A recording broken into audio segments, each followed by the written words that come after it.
Gabi na nang makarating kami ni Panso sa bahay namin dahil naghihintay pa kami sa paglubog ng araw. Sa labas ng gate ko sa napahinto kami ni Panso. Sige na, pumasok ka na't baka hinihintay ka na ng mga magulang mo. Wika nito sabay unat ng kanyang kamay. Baka gusto mong pumasok muna sa loob, Panso? Dito ka na kaya maghapunan sa amin? Ani ko pa. Naku, hindi na, Maxine, nakakahiya naman. Tanggapan ni Panso sabay tawa ng konti. Ano ka ba? Huwag ka na mahiya. Sige na nga. At pumasok kami ni Pancho sa loob ng bahay. Hi, Mommy. Magandang gabi po. Oh, hello, sweetie. Gabi na yata ang uwi ninyo. Siguro enjoy na enjoy kayo sa ride ninyo, ah. Oh, hi, Iho. Nandyan ka pala. Wika pa ni Mom sabay tingin kay Pancho. Hello po, tita. Magandang gabi po sa inyo. Bati ni Pancho kay Mom sabay ako ng kanyang ulo. Actually, enjoy na enjoy nga, Mommy. Di ba, Pancho? Ani ko pa sabay ngiti. At saka tumingin kay Pancho. Oo nga po. Maikling sagot naman ni Pancho sabay ngiti at kindat sa akin. Asa na pala ang daddy, Mommy? Sabay tingin sa palibot ng bahay. Umalis ang daddy mo, may binili lang. Ganun po ba? Oh, anyway, tamang-tama lang ang dating ninyo. Nag-bake pala ako ng cake kanina. Gusto kong tikman nyo ito. Sambit pa ni Mom sabay punta sa kusina. Oh, sige ba, Mommy? Sigurado masarap yan. Oh, sandali lang ha, at ipagsaslice ko kayo. Nagbe-bake kong cake, okay? Sure po, Mommy. Napangiti naman si Pancho habang nakikinig sa usapan namin ni Mom. Close na close kayo siguro ng Mommy mo. Maxine, tama ka, Pancho. Actually, kaming tatlo talaga ang close sa isa't isa. Anyway, punta na tayo ng kusina at naghihintay na sa atin dun si Mommy. Nakangiting sabi ko pa sa kanya. O sige, aniya. Sa kusina pagdating namin, eksakto nakapag-slice na si Mommy ng cake para sa amin ni Pancho. O eto na ang cake na ginawa ko kanina. Umupo kayo at tikman ang cake ko. Sabay lapag ni Mom ang cake sa mesa. Na makita kong cake, wow! Ang ganda naman ng pagkagawa. Sigurado masarap to. Well, ako pa ba? Sige na, tikman nyo na yan. Wika pa ni Mom sabay tawa ng konti. Wow! Napakasarap, Mommy. The best ka talaga. Sabay lasap ng sarap ng lasa ng cake ni Mom. Oh, really? Oh, thank you. Nantikman naman ni Pancho ang cake. Masarap nga po, Ma'am. Ang sarap niyo naman po mag-bake. Oh, what a lovely response. Thank you, Iho. Oh, by the way, don't call me Ma'am. Just call me Tita na lang, okay? Saad pa ni Mom kay Pancho habang napangiti. Walang anuman po. Sige po, Tita. Ani pa ni Pancho sabay ngumiti. O sige, maiwan ko muna kayo ha. Hihintayin ko lang sa labas ng asawa ko. Siguro parating na yon. Sabay umalis si Mom papunta ng sala. Sige, Mommy. Bye! O Pancho, kumain ka pa. Ito, isa pang slice ng cake para sa'yo. Pinag-slice ko pa ng cake si Pancho. Naku! Ang laki naman ng slice mo. Ito, icing pa. Oops! I'm sorry. Napahid ko tuloy sa mukha mo. Talagang sinadya kong pahida ng icing ang mukha ni Pancho. Talagang sinasadya mo, ha? O ito, icing din para sa'yo. Oops! Napahidan ko rin yung mukha mo. Sorry, Pagkukunwari pa ni Pancho. Sabay tawa ng malakas sa aking harapan. Nagpahidan kami ni Pancho ng icing sa mga mukha namin hanggang sa nagkatuwaan kami sa isa't isa. O ayan, tingnan mo. Napuno tuloy ng icing yung mukha mo. Nakakatuwa, no? Tingnan mo ang pangit mo. Sabay napatawa ng malakas habang tingin sa mukha ni Pancho na balot na balot ng icing. Aba, ikaw din naman Ani pa ni Pancho sabay pahid ulit ng icing sa aking mukha. Naging masaya ang gabi namin noon ni Pancho at syempre memorable din ang araw na yon para sa aming dalawa. Tila hindi na alintana sa akin na minsan na ako nagtanim ng puot at galit sa kanya. Subalit nung lumipas din ay napalitan din naman ng saya at tawa ang aking nararamdaman para sa kanya. Unti-unti na rin naging mas malapit pa ang loob namin ni Pancho sa isa't isa. Hindi ko man masasabi kung anong mga ugnayan meron kami, subalit isa lang ang aking nararamdaman. Masaya ako at komportable kapag kasama ko si Pancho. Parang pakiramdam ko ligtas ako kapag siya ang kasama ko. Bago pa sumapit ang bagong taon, marami na kaming memories ni Pancho sa isa't isa na magkasama. Ginugol talaga namin ang araw at panahon na pareho kami nandito sa Laguna. Marami na kaming lugar na napuntahan at magagandang pasyalan na napupuntahan. Nilubos namin parehong natitirang araw ko dito sa Laguna kasama siya. Halos araw-araw kaming lumalabas dalawa. Kung hindi makapag-ride, kumakain kami sa labas na isa sa naging paborito namin gawin. Minsan nga, napagkamalan kami magsyota, dalawa, dahil araw-araw kami magkasama. Kahit na mga magulang ko nagtataka at nagdududa patungkol sa aming dalawa. Subalit paulit-ulit ko namang ipanapaliwanag sa kanilang dalawa na magkaibigan lang kami ni Pancho at walang ugnayan sa isa't isa. Padalas din ang padalas sa pagpunta namin ni Pancho sa Hidden Forest na kung saan bawat pagpunta namin doon ay may magaganap talaga sa aming dalawa na siyang pareho naming gusto at ginustong gawin. Habang padalas ang pagkikita namin, mas nagiging strong pang aming relationship together. Sabihin na lang nating mutual understanding o di kaya friends with benefits. Ganon. December 31, nung gabi. Hindi pa sumasapit ang alas 12, niyaya ako ni Pancho. Pumunta sa bahay nila para ipakilala niya ako sa lolo niya. Ganon din upang makapasyal sa kanila bago ako bumalik ng General Santos. Alas 7 ng gabi, nasunduin ako ni Pancho sa amin gamit ang motorbike niya kung saan naangkas ako sa kanya. Ganon pa man, bago ko maris ang bahay, nagpaalam ako sa parents ko. At kailangan bago mag alas 12, nakauwi na ako ng bahay. Mom, Dad, nandito pala si Pancho, sinusundo niya na ako. Nandun po siya sa labas ng gate, saglit lang po't papupuntahin ko siya rito. Agad kong pinapasok si Pancho sa loob ng bahay namin upang formal niya ako ipagpaalam sa magulang ko na pumunta sa bahay nila. Magandang gabi po, tita, tito. Nais ko po sanang yayain si Maxine na pumunta sa bahay namin nang sa ganun makilala ko po siya sa aking lolo. Ako po mananagot sa oras na may mangyari sa kanya. Saad pa ni Pancho na ang aking mga magulang na halatang pinaghandaan ang kanyang pagpapaalam sa kanila patungkol sa kanyang pagyaya sa akin na pumunta ng bahay nila. Napaka-gentleman ni Pancho nang kausapin niya mga magulang ko ng gabing iyon. Kung ganyan ba dapat, walang problema. Total iho, para naging matalik na aking magkaibigan ng anak ko, papayagan ko siyang pumunta sa inyo. Kilala ka naman namin at alam kong mapagkakatiwalaan ka. Wika pa ni Daddy na halatang malaki ang tiwala kay Pancho. Daddy naman, I'm already 25. Para naman yata akong teenager dyan sa mga sinasabi ninyo eh. Sambit ko pa sabay tawa habang napapakamot pa sa aking ulo. But you are still our baby. Pangiting sabi pa ni Dad. Siyempre anak, hindi mawawala sa amin ng daddy mong mag-alala. Papayagan ka naman namin kahit saan ka pumunta. You are now an independent woman at kailangan mo na talagang i-explore ang sarili mo. Sambit pa ni Mommy. Tama nga naman. Actually, sa mga ganyang edad, hindi na kailangan magdala pa ng tao para may iharap na magpapaalam sa magulang. Pero gusto ko yung ginawa mo, Pancho, ha? Napaka-gentleman mo. Paliwanag pa ni Dad, sabay ngiti kay Pancho. Salamat po, Tito. Gusto ko lang po kasi ipagpaalam sa inyo na hindi nyo na kailangan pang mag-alala dahil nasa mabuting kalagayan po ang anak ninyo. Ani Pancho sabay tingin sa akin habang may malaking ngiti sa labi. Oh really? I love that word. Alam ko namang nasa mabuting kamay ako, Pancho. Sana tamang tao ka rin kung sakaling mahulog na talaga ako ng tuluyan sa'yo. Bulong ko sa sarili sabay napapaisip ng gusto. O sige na, umalis na kayo habang maaga pa na makapag-spend together kayong dalawa. Have fun and enjoy the new year. Anyway, Happy New Year, Pancho, and also to your family. Wika pa ni Dad sabay kap-kap sa kanyang balikat. Happy New Year din po sa inyo, Tito at Tita. God bless po sa inyo. Sabi naman ni Pancho, sabay ngiti sa kanilang dalawa. Of course, ganun din sa'yo, iho. Sambit naman ni Mom. Paano po, Mom, Dad? Hindi na kami magtatagal at aalis na kami ni Pancho papunta sa kanila. O sige, sweetie, mag-ingat kayong dalawa, ha? Pancho, iho, ikaw nang bahala sa anak namin. Keep safe always. Makakaasa po kayo dito. Matapos sa aming pag-uusap, umalis agad kami ni Pancho para pumunta na sa bahay nila.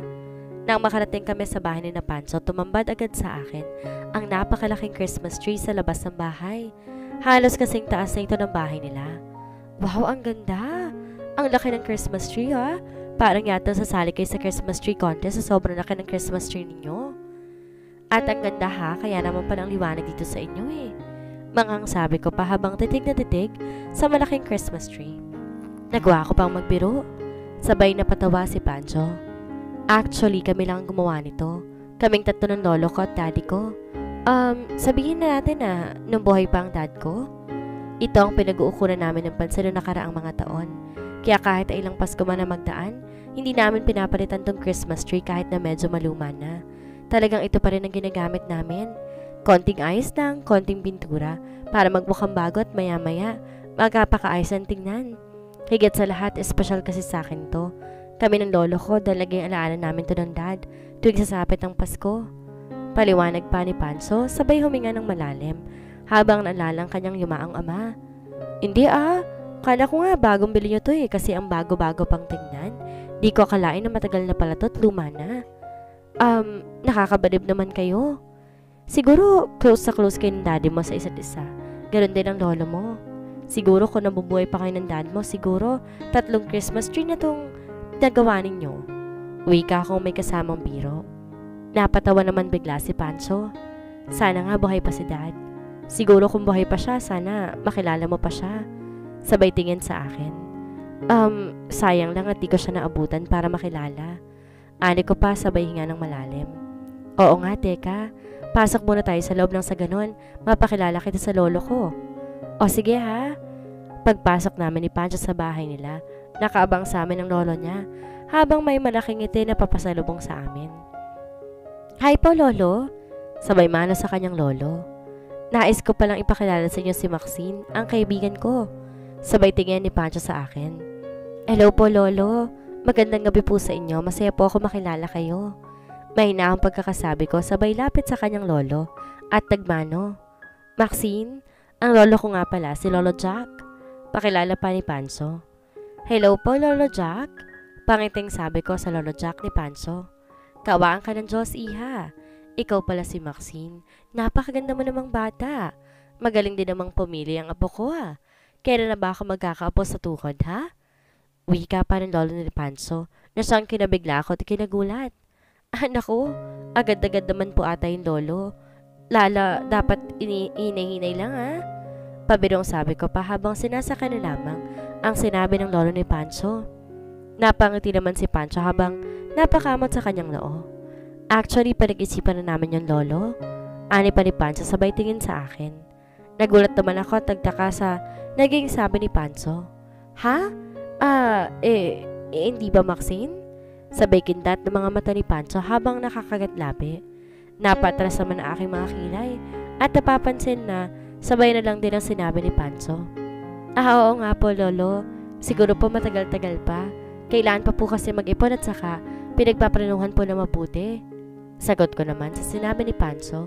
Sabay ngiti ng konti habang hindi nagpaparata sa lolo niyang sinasabayan ko lang ang sinasabi ni Pancho. Mag-ipon? Marami naman niyang naipon si Pancho ang apo ko Kayang-kaya kanyang buhayin. Kaya nang bumukod sa isang pamilya kahit nga 4 pa magiging anak ninyo Masaya yun, maraming anak. Marami rin akong apo. Sambet ni Lolo Jack na halatang seryoso sa mga sinabi niya. Naku, parang napasobra naman po yata yan, lolo. Malakas na boses na pagsabi ko dahil sa pagkagulat sabay lunok ng aking laway. Abay, ganyan dapat. Gusto ko kasi maraming apo at gusto ko, bago ko mamatay maraming mga apong makikita ko. Ani pa ni lolo. Lolo naman, ano ba yung sinasabi ninyo? Wika ko, sabay tinitigan si lolo. Darating din yan, lolo. Gusto mo ba talaga na maraming apo? Abay, ibibigay ko sa inyo yan. Sabi ni Pancho na tila seryoso ang kanyang pagkakasabi. Nako, talagang pinapangarap ko yan. Kailan ba Seryosong tanong pa ni Lolo Jack. Maghintay lang po kayo ng konti, lolo. Magpapakasal pa nga kami ni Maxine Sabay akbay ni Pancho sa aking balikat. Kasal? Abay, magpakasal na kayo bukas sa bukas din. Napangiti na lang ako at di na umimik pa dahil tila lumalalim na mga salitang binibitawan ni Lolo Jack. Aga-aga naman po yata, lolo. Pinaplanuhan pa po kasi namin na mabuti iyan ni Maxine. Siguro malayo pa dahil pareho kasi kaming abala sa trabaho ni Maxine. Lalo na nga po at siya lolo Kaya kailangan po talaga mahabang panahon para sa pagpapakasal namin dalawa. Subalit wag po kayo mag-alala dahil mabibigyan ko talaga kayo ng apo sa tamang panahon. Paliwanag ni Pancho sabay hinga ng malalim habang nakangiting tumitingin sa kanyang lolo. Oo nga po, lolo. Kailangan pa talaga na medyo mahaba pang panahon. Ani ko pa sabay pagtaas ng aking dalawang kilay. Kailangan pa ba yan Baka naman uugod-ugod na ako sa tanda o di kaya nakahilata na lang sa kama bago niyo ako mabigyan ng apo sa tuhod Sambit pa ni Lolo Jack sabay pinag-cross sa magkabilang braso. Lolo naman talaga oh. Ang tibay-tibay niyo nga pa nga oh. At ang lakas niya pa kaya. Wika ni Pancho sabay lapit sa kanyang kinaupuan at tinawakan ng kanyang ulo. Hay, sana nga. Di tulad ng daddy mo, hindi niya man lang naabutan na magiging apo niya sa'yo. Sayang lang naman at napakalungkot isipin. Naalala ko tuloy ang daddy mo. Sabay hinga ng malalim habang mayroong lungkot na makikita sa kanyang mukha dulot sa labis sa pangungulila sa kanyang anak na daddy ni Pancho. Huwag mo nang problemahin si daddy lolo. Alam kong masaya na siya kung nasan man siya ngayon at natitiyak kong palagi niya tayong binabantayan kahit na hindi man natin siya nakikita.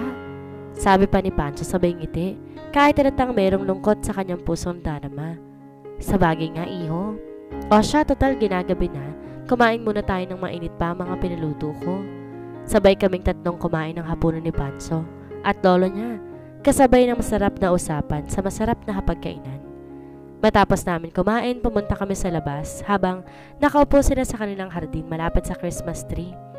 Masayang nag-uusap at nagkukwentuhan sa isa't isa. Kay lamig nga talaga ng Pasko. Alam mo Pancho, magandang tambayan dito sa inyo, lalo na kapag gabi. Wika ko sabay hinga ng malalim. Kaya nga rito ako palaging tumatambay kapag umaga at gabi wala akong gagawin. Ani Pancho sabay tingin sa paligid. Ang ganda't marami pa kayong mga tanim na bulaklak. Kay gandang tingnan. Hanggang sa napuntang usapan namin patungkol sa pag-ibig. Bakit nga ba wala ka bang boyfriend, Maxine? Pag-aalinlangan tanong ni Pancho sa akin. Anong tanong naman yan? Gulat na tanong ko pa sabay napatawa. Seryoso ko sa tanong ko sa iyo. Bakit nga ba? Sabay tingin sa akin at tang seryoso sa kanyang tanong sa akin. Naparunok ako ng laway. Simple lang. Dahil hindi ko pa siguro nahahanap yung lalaking para sa akin. Yung magmamahal ng tapat at totoo sa akin. Mahinang sabi ko. Sabay kagat ng aking labi. Ikaw ba? Ganun ba? Well, ewan ko ba kung nakita ko na siya? Maikling sagot ni Pancho, sabay tingin sa Christmas tree. Bakit yun naman ang naging sagot mo? Pag-aalinlangan tanong ko sa kanya. Siguro nahanap ko na siya at baka nga siguro nasa harapan ko lamang siya. Ani Pancho habang dahan-dahang tinitingnan ako. Nabigla ako at nagulat sa sinabi ni Pancho. Sumagi agad sa isipan ko na baka ako tong tinutukoy niya. Alam ko nahulog na ang loob ko sa iyo Pancho, ngunit pinipigilan ko lang ang sarili kong bumigay sa iyo. Baka sa huli masaktan lang ko kagaya ng dati. Bulong ko sa aking sarili habang napapaisip ng gusto. Maxine, ayos ka lang ba? Bakit bigla ka natahimik dyan? Pagtatakang tanong ni Pancho. Ha? Wala. May naiisip lang ako. Mabuti naman kung gayon. Nahanap mo na siya? Di hindi ka na mahihirapan na hanapin ang dawan mo. Mahinang boses na pagsabi ko sabay iwas sa kanyang pagtitig. Sa akin? Siguro. Pero ewan ko lang kung napapansin niya ako. Sabay hinga ng malalim. Bakit naman? Tanong ko pa sa kanya habang nagkukunwari na walang alam sa kanyang tinutukoy na tao. Kuminga ulit ng malalim si Pancho habang kumukuha ng belo sa kanyang sasabihin sa akin. Mahal ko na siya, Maxine, at nahuhulog ng loob ko sa kanya. Actually, hindi pa talaga kami lubos sa magkakilala, subalit sa pakiramdam ko, matagal na kami magkakilala. Close na nga kami sa isa't isa eh. Paliwanag pa ni Pancho habang dinidiin na sana makuha ko ang punto niya. Mabuti naman kung sa ganon, diligaw mo na siya bago pa niya makuha ng iba. Ani ko pa sabay lunok ng laway. Napatigil si Pancho at natagalan bago siya makapagsalita. Pwede ba kitang ligawan? Malakas na boses na pagkakasabi ni Pancho, sabay titig sa aking mukha. Napatigil ako at nagulat sa naging sinabi ni Pancho. Ha? Loko ka talaga, Pancho ha? Dinadala mo ako sa mga biro mong yan. Tumigil ka nga. Wika ko sabay tawa ng konti na halatang napipilitan. Totoo, Maxine. Hindi ako nagbibiro. Naisip ko nga kasi ang saya natin kapag magkasama. Panatag ang loob ko kapag kasama kita. Masaya ako kapag kasama ka at pakiramdam ko.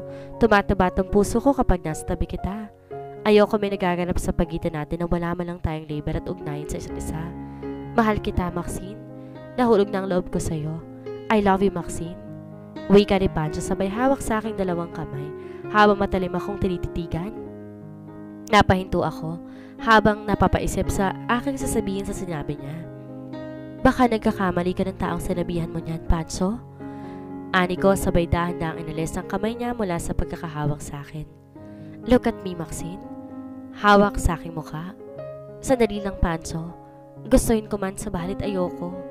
Malakas ang boses sa sabi ko at saka dumistansya. What? Bakit? Ayaw mo ba sa akin, Maxine? Gulat na tanong ni Pancho. Habang nabigla sa akin, naging sabi sa kanya. Tumayo ako habang napapaisip ng husto kasabay ng paghawak sa akin noo. You know, Pancho, di pa natin lubusang kilalang isa't isa. Di ba pa ako kilala at mas talong di pa kita kilala. Although marami na tayong bonding together at kilala mo na yung family side ko at nakikita ko na rin yung lolo mo, subalit hindi pa yun sapat para sabihin nating magkakilala na tayo. Minsan na ako nasaktan at ayoko nang maulit pa yun, Pancho. Paliwanag ko pa sa kanya sabay hinga ng malalim. Agad tumayo si Pancho, tinawakan ng aking kamay. Mahal kita, Maxine. Maniwala ka sa akin. Nagawa ko man nun saktan ka at iwan ka, ngunit alam ko, malaking pagkakamali at pinagsisihan ko na kung bakit ko yun ginawa sa'yo. And I told you this how many times. Ilang ulit ko pa bang dapat sabihin sa'yo na pinagsisihan ko na ang nagawa ko noon sa'yo? Bumalik ako rito para hanapin ka, Maxine, at para humingi ng sorry sa mga maling nagawa ko sa'yo. Ipaliwanag ni Pancho. At dito na po nagtatapos ang kabanata ng ating kwento.